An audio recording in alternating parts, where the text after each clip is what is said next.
दोस्तों, एक बार फिर से स्वागत है आपका प्रजापति न्यूज में। क्या आपको मालूम है चीन अब बर्बाद होने वाला है? लुटे पिटे देशों के भरोसे है चाइना। चीन का कहना है टिकटॉक को भारत में फिर से शुरू कर दो। आखिर चाइना ऐसा क्यों चाहता है, आज के इस वीडियो में मालूम चल जाएगा।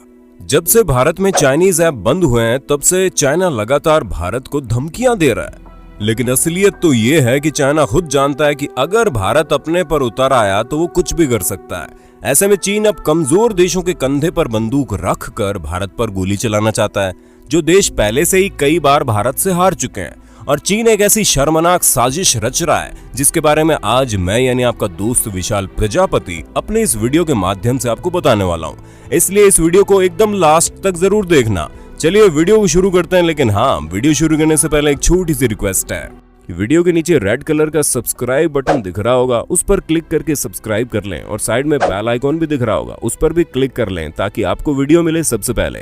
दोस्तों, ये कहा जा रहा है कि चीन के कुछ सैन्य अधिकारियों ने पाकिस्तान के कब्जे वाले कश्मीर यानी पीओके में आतंकवादी संगठन अल बद्र के आतंकवादियों से मुलाकात की है। चीन इस आतंकवादी संगठन को पैसा देकर इसे फिर से मजबूत करना चाहता है ताकि भारत के खिलाफ लड़ाई छेड़ सके। अल बद्र पाकिस्तान से संचालित होने वाला एक आतंकवादी संगठन है और ये अफगानिस्तान और कश्मीर में कई आतंकवादी घटनाओं में शामिल है। यहाँ तक कि इसने करगिल युद्ध में पाकिस्तानी सेना की मदद भी की थी और जब कारगिल युद्ध हुआ था तो उस समय में काफी एक्टिव था। और अब चीन में ऐसा लगता है कि ये चीन की मदद कर सकता है। तो अब आप सोच लीजिए चीन का स्तर किस जगह पर चला गया है, चीन कितना नीचे गिर चुका है। वहीं आप ये भी जान लीजिए कि चीन जिस पाकिस्तान की मदद ले रहा है उसका पूरी दुनिया किस तरह अपमान कर रही है, क्योंकि यूरोपियन यूनियन ने पाकिस्तान इंटरनेशनल एयरलाइंस पर बैन लगा दिया है। यानी कि अब पाकिस्तान इंटरनेशनल एयरलाइंस के विमान यूरोपियन यूनियन के 27 देशों के लिए उड़ान नहीं भर पाएंगे। और इसके पीछे जो भी हो जाए ये काफी ज्यादा हैरानी वाली बात है, क्योंकि पाकिस्तान इंटरनेशनल एयरलाइंस के 150 पायलट्स फर्जी पाए गए हैं, जिसकी वजह से यूरोप ये बिल्कुल नहीं चाहता कि किसी भी तरह की लापरवाही बरती जाए। देश में चीन के बहिष्कार की शुरुआत हो चुकी है, जहां भारत की सरकार ने चाइनीज ऐप पर प्रतिबंध लगा दिया है। लेकिन भारत चीन के खिलाफ इतनी बड़ी लड़ाई अकेले नहीं लड़ सकता। ऐसे में भारत को दूसरे देशों को भी साथ में लाना होगा। अब सवाल यह है कि इस समय दुनिया में ऐसे कौन कौन से देश हैं जो भारत के साथ मिलकर चीन के खिलाफ एक अंतरराष्ट्रीय गठबंधन बना सकते हैं।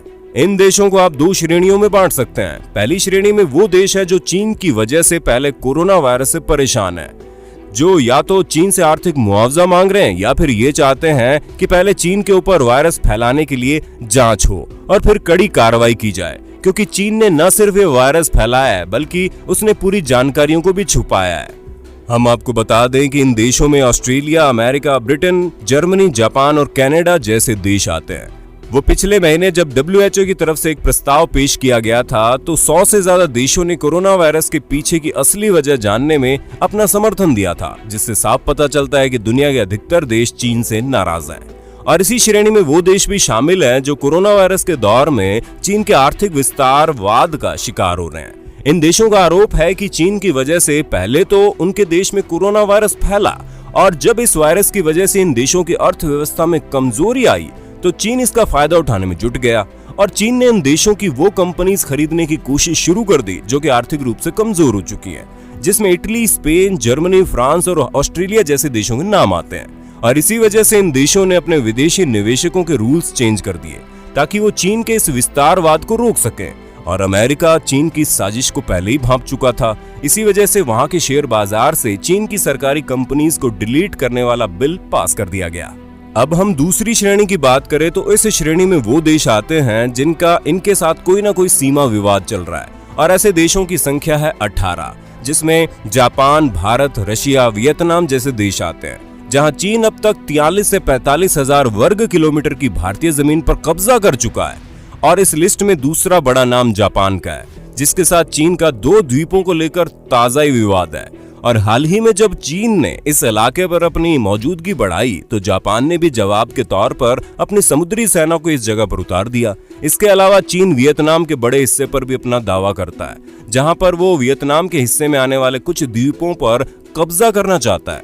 फिलीपींस के साथ भी चीन का विवाद जारी है। वहीं इंडोनेशिया, मलेशिया, मंगोलिया, कंबोडिया जैसे देशों के साथ भी चीन का सीमा विवाद चल रहा है। सिर्फ इतना ही नहीं, उस रशिया के साथ भी चीन का सीमा विवाद है, जिसके साथ चीन की नई नई दोस्ती हुई है। और ये दोस्ती इसलिए क्योंकि रशिया को चीन के पैसों की बड़ी जरूरत है और चीन को अमेरिका को हराने के लिए रशिया की बहुत जरूरत है। यही कारण है कि दुश्मन का दुश्मन दोस्त वाले रूल को अपनाते हुए ये दोनों दोस्त बन गए। क्योंकि अगर ऐसे बात की जाए तो रशिया के साथ चीन का 1,60,000 वर्ग किलोमीटर के जमीन का विवाद चल रहा है। हालांकि नेपाल और भूटान के साथ भी चीन का विवाद है, लेकिन अब नेपाल चीन के पाले में आ गया है। वहीं अगर चीन के खिलाफ होने वाले देशों की बात करें तो उसमें जापान, अमेरिका, वियतनाम और भारत जैसे देश अब शामिल है।